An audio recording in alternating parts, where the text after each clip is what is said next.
Pemerintah Provinsi Bali melalui Dinas Pendidikan Kepemudaan dan Olahraga akan berencana melaksanakan pembelajaran tatap muka atau dikenal dengan PTM.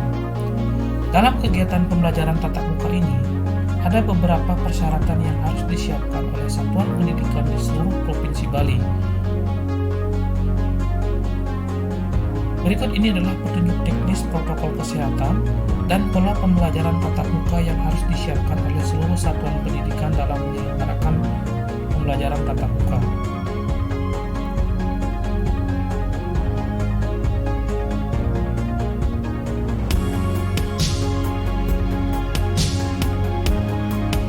Dalam rangka meningkatkan dan menindaklanjuti penyesuaian atas surat keputusan bersama atau SKB, 4 menteri terkait pelaksanaan pembelajaran di zona selain merah dan oranye, yakni zona kuning dan zona hijau, maka perlu dilakukan pengaturan pencegahan penularan COVID-19 terhadap pelaksanaan kegiatan pembelajaran tatap muka melalui penerapan protokol kesehatan yang sangat ketat serta pengaturan pola pembelajaran.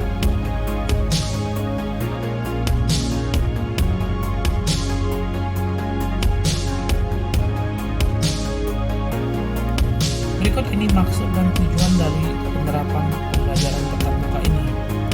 Yang pertama, memastikan setiap anak mendapatkan kesempatan pembelajaran yang berkualitas di seluruh satuan pendidikan.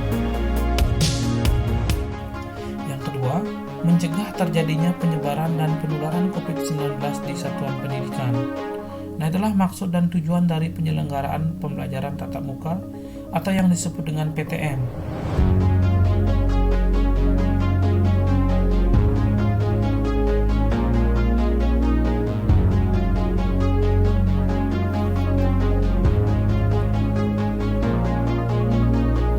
Adapun kriteria dan persyaratan harus dipenuhi. Nah, untuk kriteria, sekolah yang berlokasi di desa atau kelurahan dengan status zona hijau atau zona kuning. Yang kedua, guru atau tenaga kependidikan siswa yang berlokasi di daerah atau kelurahan dengan status zona hijau atau zona kuning. Sedangkan persyaratan yang harus dipenuhi, yang pertama, rekomendasi melaksanakan pembelajaran tatap muka dari pemerintah daerah yang diajukan oleh satuan pendidikan melalui Dinas Pendidikan Kepemudaan dan Olahraga. Yang kedua, kesiapan satuan pendidikan dengan mengisi daftar periksa. Yang ketiga, kesepakatan bersama antara komite dengan satuan pendidikan, dan terakhir harus memiliki surat izin tertulis dari orang tua.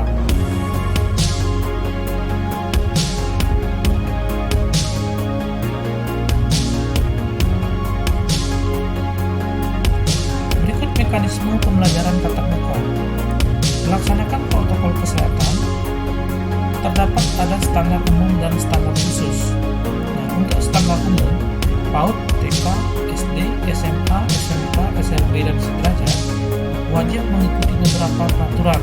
Yang pertama, menggunakan masker atau pelindung wajah. Apabila menggunakan masker kain, sebaiknya menggunakan masker dengan 3 lapis. Mencuci tangan dengan sabun dan air mengalir atau menggunakan hand sanitizer. Yang ketiga, memenuhi ketentuan menjaga jarak minimal 1,5 meter pada saat berinteraksi dan duduk.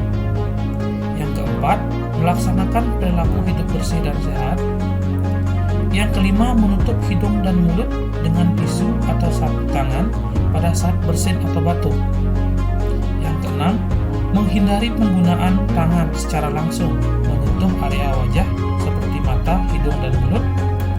Yang ketujuh, menjalani pengukuran suhu tubuh. Yang kedelapan, segera mandi dan ganti pakaian setelah sampai di rumah. Membersihkan barang pribadi seperti kacamata, tas, masker, dan barang lainnya.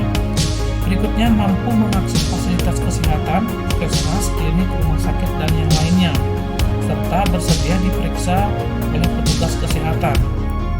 Hindari kontak fisik dengan berjabat tangan atau menyampaikan salam secara berdekatan.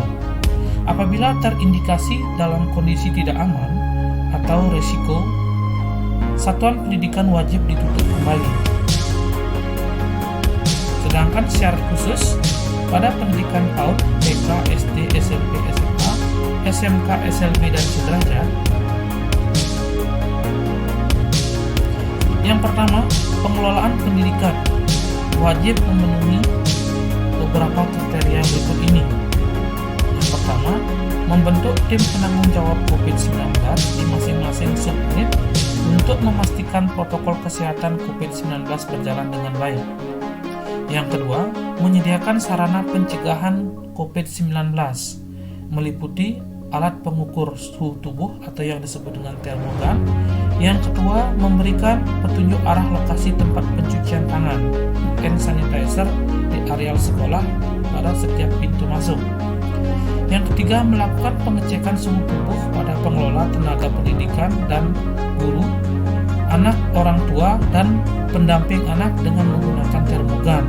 Jika terdeteksi suhu tubuh lebih dari 37,3 derajat Celcius, maka yang bersangkutan dilarang untuk memasuki area sekolah dan berkoordinasi dengan pihak terkait untuk mendapatkan penanganan lebih lanjut. Berikutnya, menyediakan media informasi himbauan protokol kesehatan.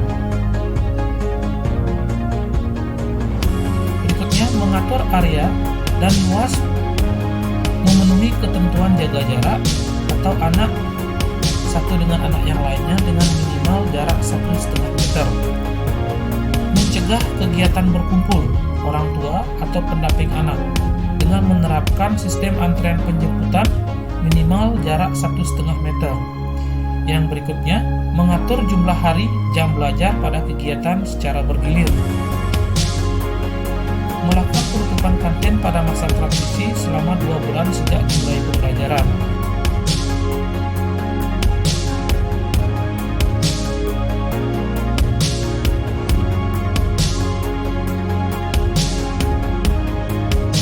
Berikut syarat tenaga pendidik dan kependidikan dalam melakukan kegiatan pembelajaran tatap muka.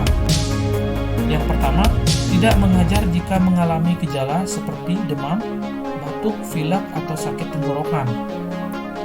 Yang kedua, wajib mencuci tangan dengan sabun dan air mengalir atau menggunakan hand sanitizer pada tempat yang sudah disediakan, minimal sebelum atau setelah melakukan kegiatan.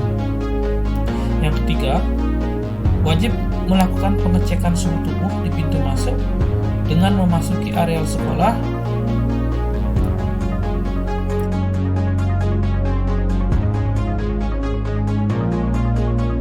tetap memperhatikan jaga jarak minimal 1,5 meter pada saat berhadapan dengan pengelola atau tenaga pendidikan.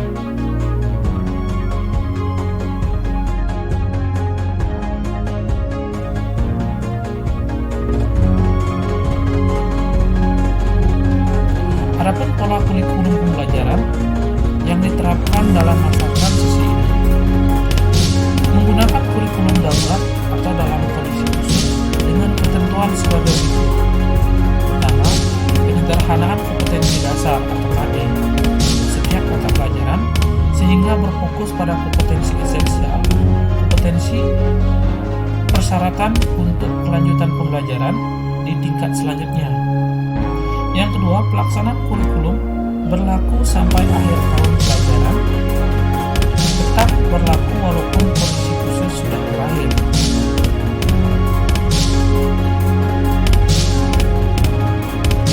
Yang ketiga, pelaksanaan ekstrakurikuler tatap muka selama masa transisi dan kenormalan baru sementara ditiadakan.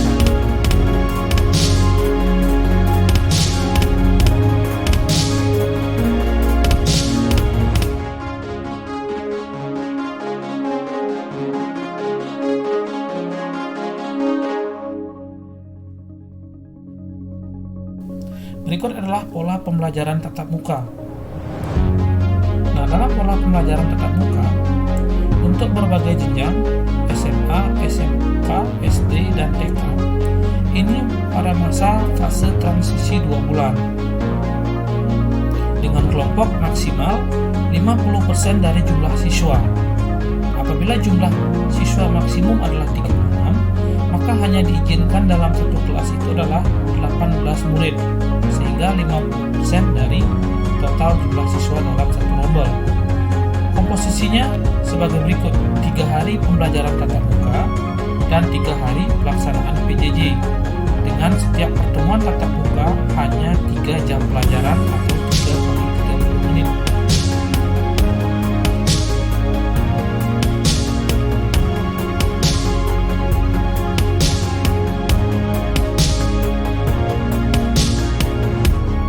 Dalam kegiatan pembelajaran tatap muka ini akan dilakukan simulasi. Setiap satuan pendidikan sebelum melaksanakan pembelajaran tatap muka wajib melaksanakan simulasi yang dihadiri oleh unsur pengawas, manajerial, dan komisi sekolah.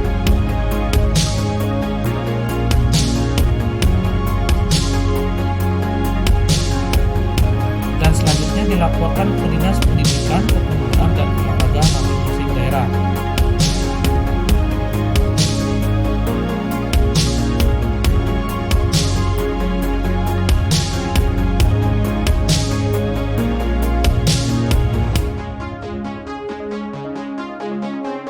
Setelah melakukan pembelajaran tatap muka pada satuan pendidikan, berikutnya dilaksanakan pelaporan.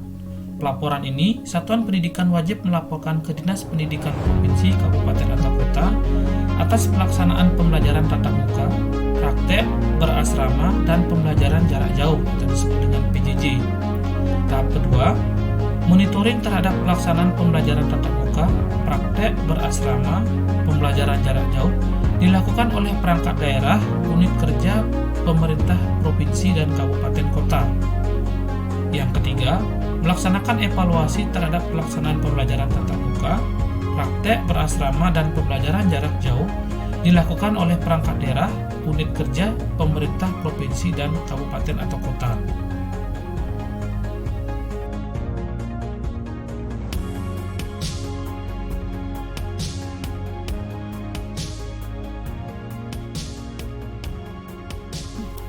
Untuk melihat informasi lebih detail, silakan mengunjungi link bit.ly/PTM-Bali 2020.